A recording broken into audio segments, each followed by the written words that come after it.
네, 오늘의 성경 말씀은 시편 44편 1절에서 26절, 그리고 요한복음 1장 1절에서 4절, 그리고 14절 말씀입니다. 하나님, 우리는 두 귀로 들었습니다. 그 옛날 우리 조상이 살던 그때에 하나님께서 해주신 그 일들을 우리의 조상이 우리에게 낱낱이 일러 주었습니다. 하나님께서 뭇 민족을 손수 몰아내시고 우리 조상을 이 땅에 뿌리박게 하셨습니다. 여러 부족을 재앙으로 치시고 우리 조상을 번창하게 하셨습니다. 우리 조상이 이 땅을 차지한 것은 그들의 칼로 차지한 것이 아니었습니다. 조상이 얻은 승리도 그들의 힘으로 얻은 것이 아니었습니다. 오직 하나님의 오른손과 오른팔과 하나님의 얼굴빛이 이루어 주셨으니 참으로 이것은 하나님께서 그들을 사랑하셨기 때문입니다. 주님이야말로 나의 왕, 나의 하나님이십니다.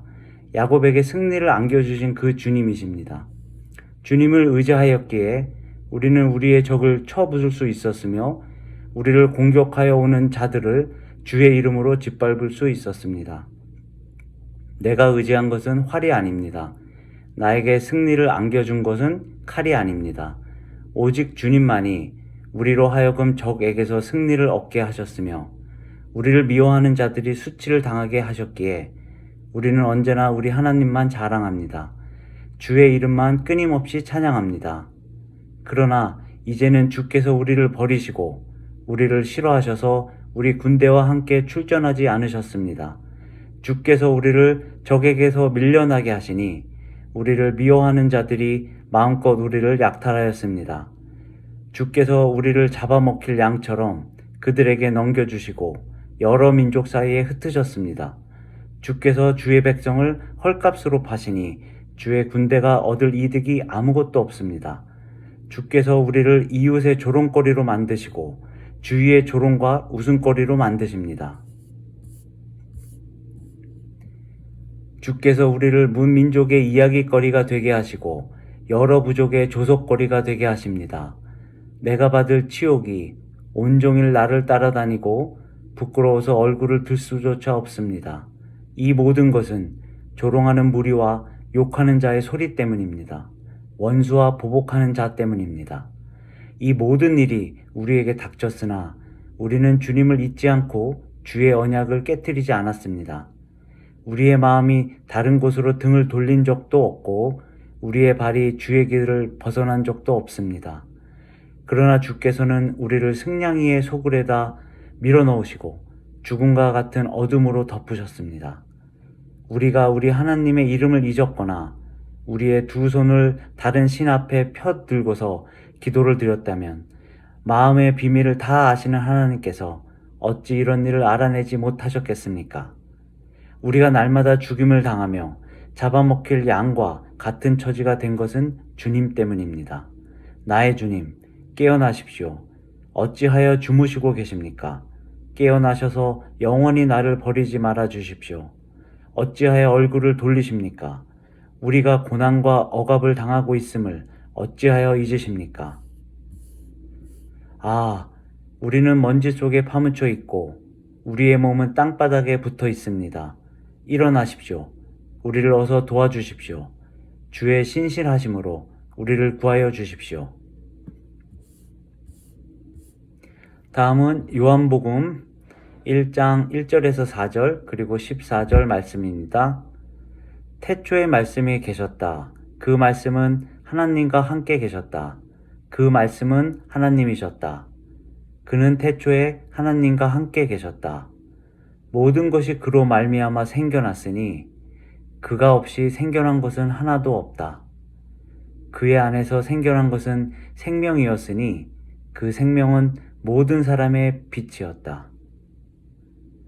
말씀이 육신이 되어 우리 가운데 사셨다. 우리는 그의 영광을 보았다.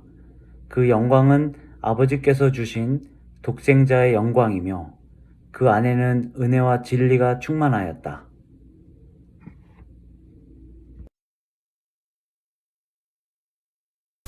지난 주일에는 예배를 실시간으로 진행하다가 중단됐습니다. 여러분은 이미 다 중단된 줄 알았지만 저는 한참 설교를 하고 있는 중이어서 사실 중단됐는지 몰랐습니다. 하다가 보니까 조금 느낌이 오긴 왔습니다. 아마 이게 지금 제대로 방송되고 있지 않다는 느낌이 와서 좀 혼란스러웠죠. 당황하기도 했고요. 그래서 제가 뭐 좀 횡설수설을 많이 했습니다. 말하려고 하는 내용을 좀 조리 있게 전달하지 못하고 횡설수설을 많이 했어요. 그래서 오늘은 지난주에 했던 얘기를 좀 반복하고 그 다음에 새로운 얘기를 조금 덧붙이고 이 주제, 지금 지난주에 사실상 시작한 사라짐과 균형이라고 불러야 될까요? 하나님의 사라짐과 또 하나님과 사람 사이의 관계에 있어서 일종의 균형에 대한 얘기를 앞으로 한두 주 정도 더 하려고 합니다. 이게 구약성서를 쭉 넓게 보면은 길게 보면은 이런 흐름이 분명히 나타난다는 그런 말씀을 지난주에도 드렸죠. 등산을 하다가 길을 잃으면 높은 곳에 올라가라는 말이 있습니다. 높은 곳에 올라가서 산 아래를 내려다보면서 어떤 길이 어디로 이어져 있는지, 어디서부터 와서 어디로 가는지 하는 것을 파악하라는 얘기입니다. 그래서 내가 지금 서 있는 곳이 어디였는지, 내가 길을 잃은 곳이 어디였는지 하는 것을 확인해 볼 필요가 있다. 그러면 길을 찾을 수 있다. 이런 얘기죠. 성서를 읽을 때도 어떤 때는 이렇게 현미경으로 뭐 작은 물체를 들여다보듯이 이렇게 한 구절 한 구절, 한 단어 한 단어의 뜻을 깊이 생각하면서 그 작은 단위의 이야기, 텍스트의 문맥을 정확하게 파악하고 그 각 단어가 가지고 있는 뜻, 그 단어의 연결이, 그런 단어들, 각각의 뜻을 가지고 있는 단어들이 서로 모여서 어떤 의미를 갖는가를 탐구해야 될 때가 있고, 그럴 때도 있고, 그러니까 비유하자면은 현미경으로 작은 물체를 들여다보듯이 그렇게 성경을 들여다봐야 할 때도 있지만, 또 어떤 때는 망원경으로 먼 곳을 바라보듯이 그렇게 봐야 할 때도 있습니다. 그러니까 등산에 비유하자면 높은 곳에 올라가서 밑을 내려다보는 겁니다. 어느 길이 어디서부터 시작해서 어디로 향하고 있는지, 어디서 길이 갈라지고 어디서 다시 만나는지 하는 것을 높은 위치에서 살펴봐야 할 때가 있듯이 성경도 그렇게 한 걸음 떨어져서, 아니 좀 높은 곳에 서서 어떤 흐름이 어디로 흘러가는지 하는 것을 파악할 필요가 있다는 얘기입니다. 그러니까 때로는 나무도 봐야 되지만 때로는 숲 전체를 봐야 할 때도 있다는 그런 말씀을 하고 있는 겁니다. 물론 이렇게 망원경으로 성서를 본다고 했을 때 다 똑같은 그림만 잡히는 건 아닙니다. 그러니까 망원경으로 바라봤다고 해서 어떤 성경이 하나의 흐름만 가지고 있는 건 아니기 때문에 어떤 하나의 흐름이 눈에 띌 수도 있지만 또 다른 길이 보이지 않을 수도 있습니다.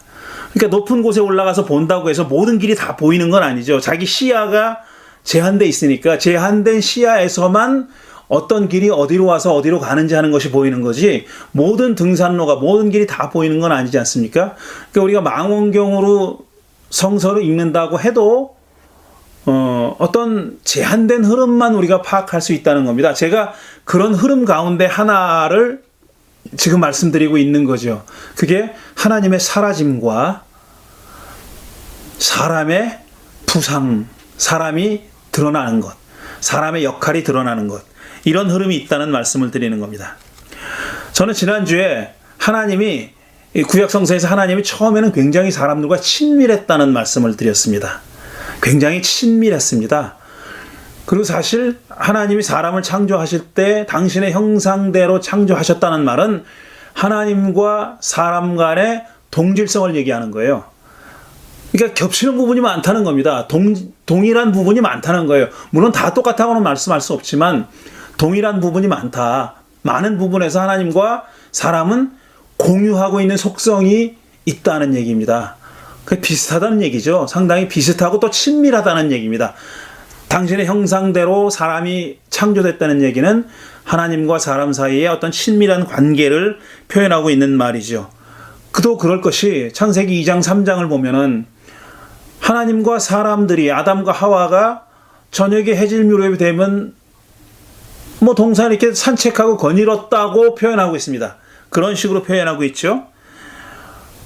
지금 말씀드린 대로 당신의 형상대로 만들었고 또 거리낌 없이 대화를 나누고 이런 아주 친밀한 관계로 표현되어 있다는 겁니다. 그렇지만 이렇게 친밀한 관계로 표현되어 있지만 또 우리가 간과할 수 없는 사실은 뭐냐면은 하나님과 사람의 관계는 그때는 일방적으로 명령을 하고 명령을 받는 관계라는 사실입니다. 생육하고 번성하고 땅에 충만하라. 이건 일방적인 명령이에요. 왜 그렇게 해야 되는지 설명도 없고 사람들에게는 선택권이 없어요. 그 명령을 거부할 무슨 가능성도 없고 그런 선택이 없는 겁니다. 생육하고 번성하고 땅에 충만하라. 그러면 그대로 해야 되는 거예요. 일방적으로 명령을 하고 또 사람은 명령을 받는 관계다 하는 거죠. 선악과를 따먹지 말라는 것도 마찬가지입니다. 동산 안에 있는 모든 나무의 열매는 먹어도 좋다. 이게 허용이잖아요. 그것도 사실은 먹어라 이렇게 돼 있어요. 동산 안에 있는 모든 나무의 열매를 먹어라 하지만 동산 가운데 있는 선악과만은 먹지 말아라 이렇게 돼 있는 겁니다. 이것도 명령입니다. 근데 왜 그 선악과만은 먹으면 안 되는지 하는 데 대한 설명도 없어요. 그 설명은 오히려 뱀이 한다고 말씀드렸잖아요. 그걸 먹으면 하나님처럼 될까봐 하나님이 그걸 먹지 못하게 했다고 뱀이 설명하는 거죠. 이렇게 첫 사람들은 하나님과 매우 친밀한 그런 마치 이웃 사촌처럼 친밀하게 그렇게 지내지만 또 한편으로는 일방적으로 명령을 하고 명령을 받는 관계였다는 얘기입니다. 그런데 이런 관계가 점점 이제 하나님으로부터 멀어집니다. 아담과 하와가 선악과를 따먹고 나서 에덴 동산에서 추방되잖아요. 그게 하나님으로부터 거리가 그만큼 멀어졌다는 얘기입니다. 에덴 동산에서 추방당하죠. 그 다음에 가인이 아벨을 죽인 다음에 땅을 방랑합니다. 이제 점점 더 하나님으로부터 멀어지고 있는 겁니다. 그러다가 노아 시대에 와가지고는 하나님이 도저히 참지 못하고 사람들을 다 멸절해야 되겠다라고 결심하죠. 얼마나 멀어진 겁니까? 동산을 함께 거닐던 사람과 하나님이 멸절하고야 말겠다. 모든 저 사람들의 악행 때문에, 죄악 때문에 땅에 살고 있는 모든 생물들을 다 멸절시켜야겠다고 결심할 정도로 그렇게 하나님과 사람 사이의 관계가 멀어진 겁니다. 그러다가 결정적으로 전환점을 만든 터닝 포인트가 된 인물이 누구냐면 아브라함이에요. 그 창세기 12장부터는 새로운 역사가 시작되는 겁니다. 1장부터 11장까지와는 성격이 다른 새로운 역사가 시작되는 거예요. 그건 한 이스라엘의 조상이니까 이스라엘이라는 한 민족이 선택됐다는 것 이상의 의미를 가져요. 하나님과 사람과의 관계에 있어서 새로운 지평이 열린 겁니다. 새로운 지평이 열린 거고 새로운 전환점이 마련된 겁니다. 그게 뭐냐면 처음에는 그렇지 않았어요. 아브라함도 하나님의 일방적인 명령을 받아요. 친척과 아비집을 떠나서 내가 내게 지시하는 곳으로 가라 그러잖아요. 근데 여기서도 그 지시하는 곳이 어딘지 말하지 않아요. 그러니까 하나님의 속마음을 다 털어놓고 얘기한 게 아니에요. 어디로 가라고 얘기한 게 아니라 지시한 곳으로 가라. 내가 지시할 곳으로 가라 이겁니다. 그러니까 아직까지 이 속마음을 하나님이 속에 있는 생각을 계획을 다 털어놓은 게 아니에요. 그리고 일방적으로 아브라함은 그 명령을 받는 위치에 있는 겁니다. 제가 어디로 가야 됩니까? 물어보지도 못했어요. 그리고 그냥 짐을 차려가지고 떠난 겁니다. 아브라함은 그렇게 한 거예요. 그런 아브라함이 이제 몇 장 넘어가면 18장에 와서는 사람의 모습으로 천사 둘을 대동하고 자기의 집에 찾아온 하나님을 대접합니다. 그들에게 식사를 차려드리고 또 여행해서 더러워진 몸을 씻어드리고 발을 닦아드리고 이런 일을 해요. 마치 에덴 동산에서 하나님과 아담 하와가 그렇게 가까운 관계에 있었던 것처럼 아브라함도 그런 관계가 회복된 것처럼 보입니다. 이렇게 달라진 거예요. 다시 그동안 상당히 멀어졌던 하나님과 사람과의 관계가 다시 가까워지고 친밀해졌습니다. 그러다가 하나님이 그 아브라함 집에 머물다가 내가 내 속마음을 이 사람한테 어떻게 내가 감출 수 있겠나. 그리고 소돔성에 관한 계획을 얘기하시는 거죠. 내가 지금 소돔성을 보러 간다고 얘기하셨어요. 그러니까 하나님이 당신의 속마음에 있는, 속에 갓 품고 있는 생각을 아브라함에게 드러내 보이신 겁니다. 이것만 해도 내가 너에게 지시할 땅으로 가라고 했을 때의 하나님의 관계, 하나님과 아브라함의 관계와는 성격이 달라진 겁니다. 굉장히 많이 진보한 거죠. 가까워진 거죠. 내가 내 속마음을 어떻게 이 친구한테 감출 수가 있겠나. 그리고 얘기합니다. 그 말을 들었어요. 그랬더니 아브라함이 어떻게 합니까? 자기 조카 롯이 살고 있는 소돔, 자기 조카 가족들이 죽게 생겼단 말이에요. 그러니까 하나님과 일종의 거래를 합니다. 딜을 하는 거, 협상을 하는 거예요. 협상을. 세상에 정의 하나님이 의인과 악인을 함께 멸망시킨다는 게 말이 됩니까? 저 성에 50명의 의인만 있어도 멸망시키겠습니까? 멸망 안 하겠다 얘기하죠. 40명, 30명, 20명, 10명으로 줄어들어요. 계속 내고가 이루어진 겁니다. 협상이 이루어진 거예요. 지금 아브라함과 하나님의 관계는 협상하는 관계가 된 겁니다. 물론 결과적으로는 협상이 무효로 돌아갔죠. 그렇지만 롯의 가족들은 구원을 받습니다. 아내만 빼고는 구원을 받죠. 이런 일이 일어났어요.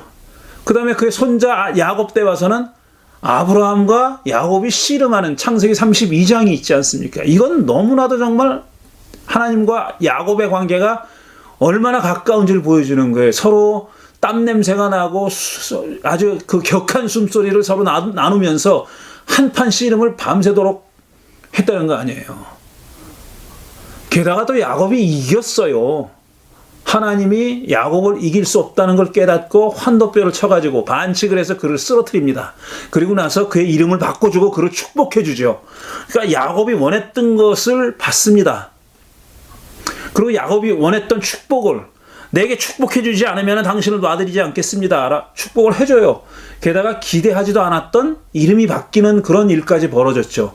단 하나 야곱이 그때 얻지 못했던 것은 뭐냐면 야훼 하나님의 이름을 아는 걸 얻지 못했어요. 이름이 뭐냐고 가르쳐달라고 계속 애원했지만 하나님은 당신의 이름을 가르쳐주지 않았어요. 그만큼의 간격은 있는 겁니다. 지금 그만큼의 넘지 못하는 선은 있지만 야곱과 하나님은 밤새고 씨름한 사이가 되는 거죠. 그 다음에 모세 얘기도 했습니다. 모세는 하나님과 정말 얼굴을 맞대고 대화할 수 있는 그런 위치에 있는 예언자지만, 예언자의 모델이고 원형이었지만 그 시대 백성들은 하나님을 직접 만나고 하나님의 직접 목소리를 듣는 걸 두려워했습니다. 그러면 우리가 죽습니다. 그러니까 모세에게 사정을 하죠. 어르신이 가서 하나님으로부터 말씀을 받아가지고 우리에게 전해 주십시오.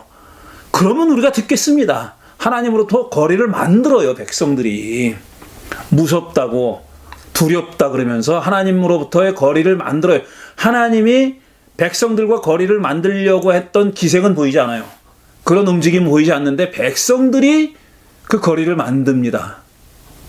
그 모세가 그 백성들의 바램이 타당하다고 믿고 자기가 중재자의 위치에 서죠. 그 자기만 신의 산에 올라가가지고 하나님의 계명을 받아가지고 내려가서 고대 그 말씀을, 그 계명을 백성들에게 전하는 중개자의 역할을 하는 겁니다. 그리고 나서 또 광야를 유랑하는데 백성들에게 하나님이 함께 하신다는 것은 뭘 보고 확인하냐 하면은 구름 기둥과 불 기둥을 보고 확인하는 거예요. 더 이상 하나님의 어떤 모습을 본다거나 이런 일은 벌어지지 않았어요. 많은 기적이 일어났죠. 만나의 기적, 메추라기의 기적, 홍해를 가라는 기적, 등등 여러 가지 기적이 일어났지만 하나님이 직접 당신의 모습을 이 백성들에게 보이진 않고 백성들은 또 그걸 원치 않습니다. 바라지 않습니다. 이렇게 하나님과 백성들의 거리가 또 멀어진 겁니다.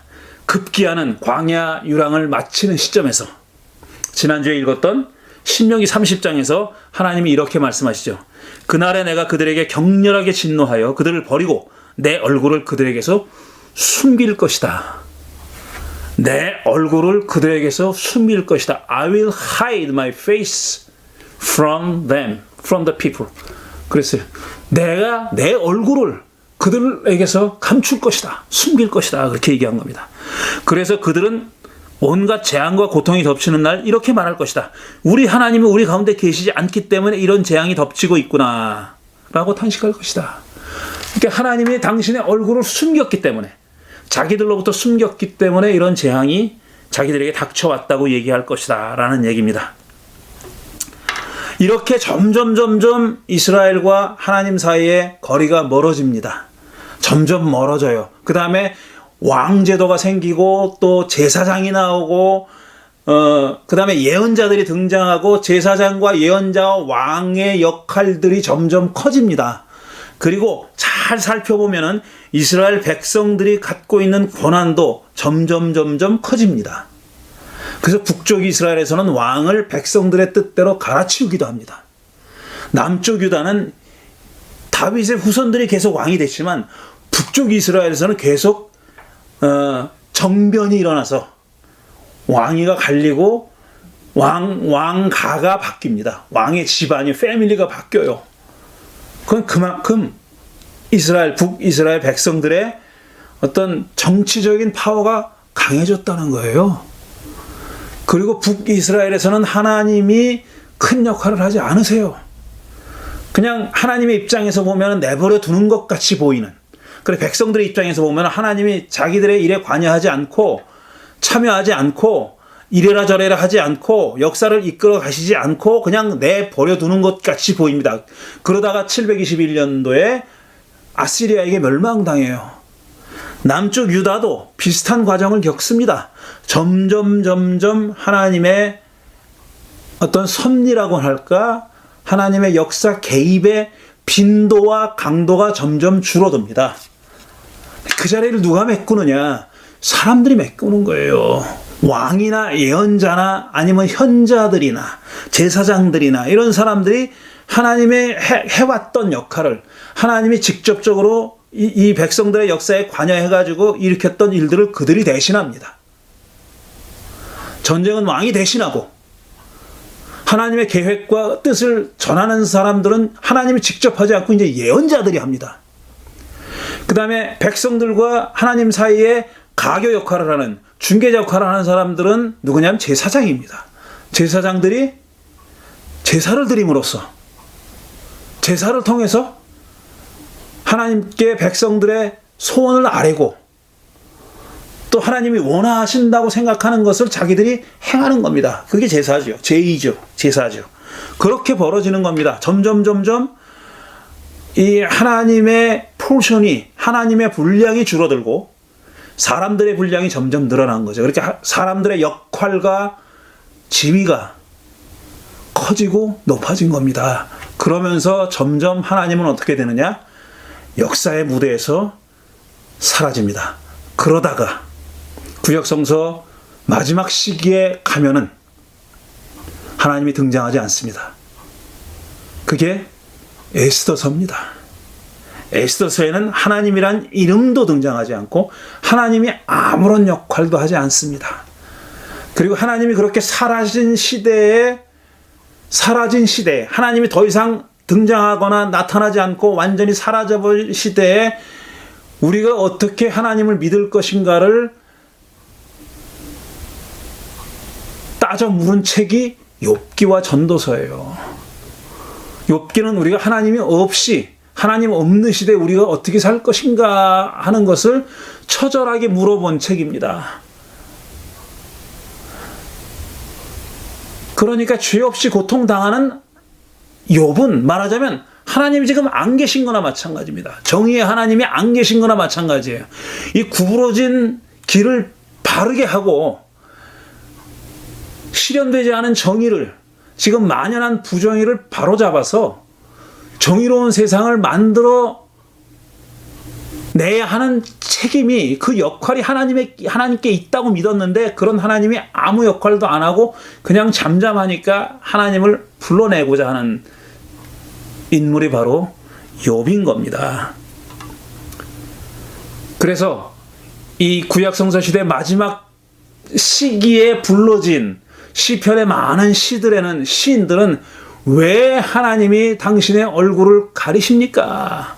숨기십니까? 라고 탄식하는 시편이 굉장히 많이 나와요. 오늘 읽은 시편 44편도 마찬가지죠. 그 중에 하나입니다. 길게 제가 읽었는데 그 마지막 부분에 보면은 23절에 보면 이러죠. 주님, 나의 주님 깨어나십시오. 어찌하여 주무시고 계십니까? 잠든 하나님은 없는 거나 마찬가지죠. 어찌하여 주무시고 계십니까? 깨어나셔서 영원히 나를 버리지 말아 주십시오. 어찌하여 얼굴을 돌리십니까? 그래서 원어를 그대로 번역하면은 어찌하여 당신 얼굴을 나에게 감추십니까? 합니다. Hide your face라고 번역해야 돼요. 왜 당신 얼굴을 감추십니까? 우리가 억압과 고난을 당하고 있음을 어찌하여 잊으셨습니까? 어떻게 그걸 잊을 수 있습니까? 우리가 이렇게 고난을 당하고 있는데 어떻게 당신은 우리 고난 당한 걸 잊어버리시고 우리를 잊어버리시고 당신 얼굴을 우리에게서 감출 수가 있느냐 하는 겁니다. 88편 13절 봐도 이렇습니다. 주님, 내가 주님께 부르짖고 아침마다 주님께 기도드립니다. 이 사람은 지금 하나님이 나타나지도 않는데도 계속 아침마다 기도하고 있어요. 하나님으로부터 그 어떤 응답도 듣지 못했는데 계속 기도하고 있습니다. 주님, 어찌하여 주님은 나를 거절하시고, 어찌하여 주님은 나를 디나이 하시고 나를 거절하시고 주의 얼굴을 감추십니까? 어떻게 당신 얼굴을 감추십니까? 어떻게 hide 하십니까? Hide your face from me. 어떻게 나로부터 당신의 얼굴을 가리시냐고요. 시편 102편 1절에도 이렇게 노래하고 있어요. 주님, 내 기도를 들어주시고 내 부르짖음이 주님께 이르게 해주십시오. 내가 고난을 받을 때 주님의 얼굴을 숨기지 마십시오. 내가 고난을 받을 때 주님 얼굴을 숨기지 마십시오. 제발 내게 귀를 기울여 주십시오. 내가 부르짖을 때 속히 응답하여 주십시오. 얼마나 간절합니까? 지금 이 시인은 간절하게 하나님을 찾고 있는 거예요. 정말 목마른 사슴이 시냇물을 찾듯이 하나님을 갈망하고 있습니다. 당신 얼굴을 내게서 감추지 말아달라고, 나를 잊어버리지 말아달라고, 내 기도에 귀를 기울여 달라고 그렇게 애원하고 있는 겁니다. 당신 얼굴을 한 번만이라도 내게 보여달라고 그렇게 간청하고 있는 것이요. 급기야 시편 22편은 이렇게 노래하죠. 예수께서 십자가에 달려서 마지막으로 외쳤던 그 외침이 들어있는 바로 그 시편입니다. 나의 하나님 어찌하여 나를 버리셨습니까? 어찌하여 나를 버리십니까? 어찌하여 내게 멀리 계셔서 살려달라고 울부짖는 나의 기도를 듣지 않으십니까? 나의 하나님 온종일 불러도 대답하지 않으시고 밤새도록 불러도 모른 채 하십니다. 어떻게 이럴 수가 있습니까? 라고 얘기하는 겁니다. 어떻게 이럴 수가 있습니까? 하나님이 어떻게 이러실 수가 있습니까? 이렇게 구약성서 시대 말기에 가면은, 후기에 가면은 이렇게 하나님이 당신 얼굴을 감추시는 것에 대해서 간절하게 탄원하고 애원하고 제발 당신의 얼굴을 보여달라고, 한 번만이라도 보여달라고, 한 번이라도 내 기도에 귀를 기울여 달라고 애원하는 시편들로 차고 넘칩니다. 제가 읽진 않았지만 예언서에도 이런 그 성격의, 이런 취지의 간절한 기도들이 여러 번 등장합니다. 이렇게 하나님은 점점 수많은 사람들의 애원에도 불구하고, 당신 얼굴을 감추지 말아달라는 애원에도 불구하고 점점 사라져버립니다. 다시 말씀드리지만 이런 흐름과 반비례해서 구약성서에는 인간들의 역할과 인간들의 위치가 점점 상승하고 있는 흐름이 있습니다. 그런 흐름이 있어요. 처음에는 단순히 명령만 받던 그런 위치에 있다가 묻지도 따지지도 말고 주어진 명령을 그냥 행해야 하는 그런 위치에 있다가 점점 하나님과 대화가 가능한 위치로 올라가고, 하나님과 대화가 가능한 위치로 올라가고, 또 점점 하나님께 자기의 의지와 뜻을 표명할 수도 있는 그런 위치에 올라가고, 한 걸음 더 나아가서 하나님이 당신의 계획에 대해서 상의하는 위치에 다다르고, 하나님의 당신의 속마음을 털어놓고 상의하는, 논의하는 그런 위치에 올라가고, 또 한 걸음 더 나아가서 하나님의 계획을 바꾸는 위치에까지 올라가는 겁니다. 모세는 하나님이 너무너무 화가 나서, 이스라엘 백성들에게 너무너무 화가 나가지고, 내가 이제 저놈들을 다 멸절시키고 너로부터 새로운 백성을 만들어내겠다라고 말씀하신 적이 있어요. 2번이나. 근데 그걸 누가 막았냐? 모세가 막습니다. 모세가 막아요. 하나님 그러면 안 됩니다. 하나님 우리 조상들에게 약속한 건 어떻게 하시고요? 논리적으로 하나님을 설득해요. 모세가. 만약 하나님이 그렇게 행동하시면은 우리 조상들에게 약속하신 건 다 하나님이 약속 안 지키는 그런 분이 되는 겁니다. 게다가 또 하나님이 당신 백성을 사랑하셔가지고 에집트에 노예 생활을 하던 그들을 해방시켜가지고 이렇게 약속의 땅에 데려왔는데, 그들을 그렇게 멸망시킨다 그러면 주변의 종족들이 뭐라고 당신을 조롱하겠습니까? 이렇게 설득합니다. 하나님은요, 모세의 그 설득에 넘어갑니다. 그래서 맞아, 네 말이 맞다. 그리고 멸망시킬 계획을 번복합니다. 하나님이 repent 했어요. 하나님이 마음을 바꿨어요. 이런 위치에까지 올라간 겁니다. 그런데 구약성서 말기에 가면은, 후기에 가면은 이런 인간의 그 위치와 역할이 상승됐다는 것보다 더 치명적인, 더 두드러진 그런 현상은 뭐냐면 하나님이 사라져버린 거예요. 하나님이 사라져버린 거예요. 그래서 중간사 시대에 보면은 그 시대의 이스라엘 사람들은 하나님이 사라져버리고 예언의 소리가 끊어졌다는 것이 이제는 일상사가 돼버렸습니다. 그게 더 이상 제가 읽어드린 시편의 시인들처럼 제발 당신의 얼굴을 내게서 감추지 마십시오 하고 막 사정하고 애원하는 그런 사람들조차도 없어진 거예요. 이제는 그게 일상이 돼버린 거예요. 하나님이 사라진 세상이 일상이 됐어요. 그래서 그들은 하나님이 이렇게 당신의 모습을 드러내지 않고 나타내지 않고 당신들이 우리와 함께 하고 계신다는 것, 임재의 하나님의 프레젠스에, 임재의 어떤 그 현실을 우리로 하여금, 사람들로 하여금 깨닫게 느끼게 해주지 않는 시대를 어떻게 살아야 될 것인가 하는 문제에 봉착한 겁니다. 그게 그들의 중요한 신학적인 질문이 되고 이슈가 된 거죠. 그런 시대를 몇백 년을 살다가 예수가 온 겁니다.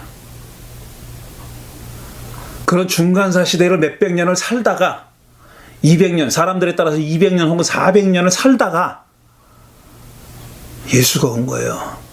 그 예수의 오심을 오늘 두 번째 읽은 요한복음 1장은 이렇게 노래하고 있는 거죠. 태초에 말씀이 계셨다. 그 말씀은 하나님과 함께 계셨다. 그 말씀은 하나님이셨다. 그는 태초에 하나님과 함께 계셨다. 모든 것이 그로 말미암아 생겨났으니 그가 없이 생겨난 것은 하나도 없었다. 그의 안에서 생겨난 것은 생명이었으니 그 생명은 모든 사람의 빛이었다. 와, 요한복음의 아주 중요한 몇 가지의 컨셉이, 용어가 여기 다 등장합니다. 태초에 말씀이 계셨다. 로고스가 계셨다 그랬어요.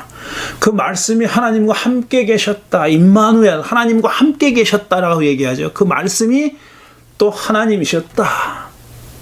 그렇게 얘기해. 말씀 equal to 하나님. 말씀은 곧 하나님이었다. 그리고 그로 말미암아 모든 것이 생겨났다. 만물이 생겨났다. 그리고 특별히 특정해서 뭐라고 얘기하냐면 생명이, 그로 말미암아 생명이 생겨났다. 라이프가, 생명이 생겨났다. 그리고 그 생명은 모든 사람들의 라이트였다. 빛이었다. 생명, 빛, 로고스, 세상, 막 이런 정말 엄청난 엄청난 개념들이 여기 요한복음 서두에 등장합니다. 그리고 몇 절 뛰어넘어서 14절 가면은 그 말씀이 육신이 되어 우리 가운데 사셨다 그랬어요. 그 말씀이 육신이 되어 우리 가운데 사셨다. 우리는 그의 영광을 보았다. 영광이라는 것도 구약성서에서 너무너무 중요한 개념입니다. 히브리 말로 카보드, 글로리라고 하는 것. 이건 하나님의 임재의 상징이에요. 아주 굉장한 의미를 가지고 있는 하나님의 임재의 상징입니다. 하나님의 프레젠스의 상징이에요. 하나님이 여기 계시다는 걸 보여주는 어떤 눈에 보이는 그 무엇인가예요. 이거 추상명사가 아니에요. 구약 성경에서는 하나님의 영광, 하나님의 카보드는 눈에 보이는 거예요. 그걸 묘사하진 않아요. 구약 성경에서 그게 뭐다, 어떻게 생겨 먹었다, 이건 얘기하지 않는데 하나님의 카보드라는 건 눈에 보이는 그 무엇입니다. 근데 지금 그 영광을 봤대요. 말씀이 육신이 되어 우리 가운데 사셨는데 그분에게서 우리는 하나님의 카보드를 봤다고 얘기하는 거예요. 그의 영광은 하나님께서, 아버지께서 주신 독생자의 영광이며 그 안에는 은혜와 진리가 충만하였다. 이게 소위 인카네이션입니다. 성육신. 너무나도 많이 얘기해가지고 흔해 빠진 말처럼 우리가 느껴지지만 너무나도 기독교의 정말 기독교 신앙의 핵심 중에 핵심이라고 얘기할 수 있는 말씀이 육신이 되어 우리 가운데 거하셨다 하는 바로 그 사건, 인카네이션. 자, 그동안 구약성경은 하나님 점점 사라지는 그런 과정이라고 말씀드렸습니다. 그래서 구약성서 시대 말기에 오면 완전히 사라져서 아무도 보지 못하는 겁니다. 그리고 그게 일상이 되어버렸어요. 그게 더 이상 하나님께 부르짖을 기도의 제목도 아니에요. 하나님이 당신의 얼굴을 숨기신 것은 더 이상 사람들이 제발 얼굴을 보여주십시오. 그러다가 지친 겁니다. 그거 했는데 안 보여주시니까 아무리 기도해도 보여주지 않으니까 그냥 사람들이 지쳐버리고 포기하고 그런가 보다 하고 살게 된 때 요한복음은 그때 말씀이 육신이 되어 우리 가운데 거하셨다. 그리고 그 예수라는 나사렛 예수라는 분이 하시는 모든 일은 하나님이 하시는 일이다 이렇게 얘기한 거예요. 이건 또 뭔가? 아까 제가 아브라함에서 하나의 전환점이 이루어졌다고 말씀드렸잖아요. 이 예수는 우리 그리스도인들에게는, 그리고 한 걸음 더 나가서 이 세상에는 엄청난 전환점이 이루어진 겁니다. 지금 말씀드린 이 구약성서의 흐름과 관련해서도 엄청난 전환점이 이루어진 겁니다. 길게 얘기했죠. 이 얘기를 더 하려면 또 이만큼 해야 돼요. 그래서 다음 주에 계속하도록 하겠습니다. 오늘은 여기서 마치겠습니다. 제가 드린 말씀 생각하면서 잠시 묵상하는 시간 갖겠습니다.